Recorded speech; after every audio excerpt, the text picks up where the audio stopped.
Magandang buhay! Today's episode, isa na namang Filipino classic recipe ang ating lulutuin na sigurado ako isa sa mga paborito mo. Magluluto tayo ng beef nilaga.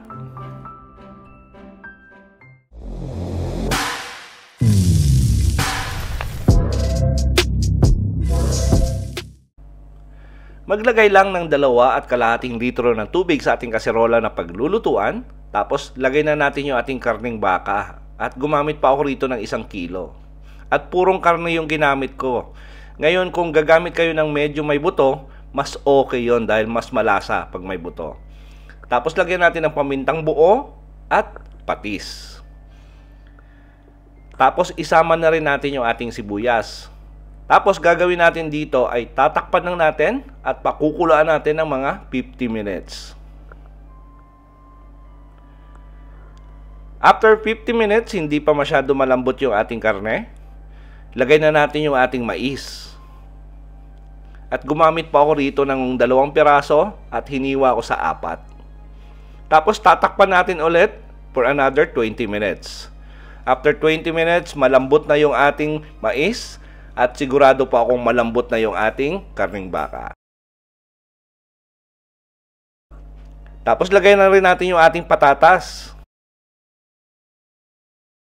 At palalambutin natin yung ating patatas ng mga 10 minuto. Ngayon pwede pa kayong maglagay dito ng saging saba kung gusto nyo.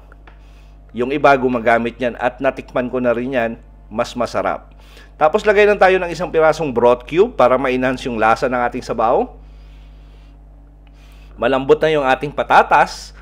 Lagay na natin yung ating repolyo. At lagay na rin natin yung ating pechay Tagalog.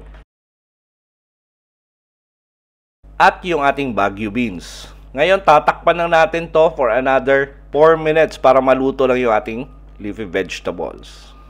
Na-imagine nyo na ba yung sarap ng ating beef nilaga recipe? Nako, magsain ng marami at sigurado akong mapapasarap yung kain nyo.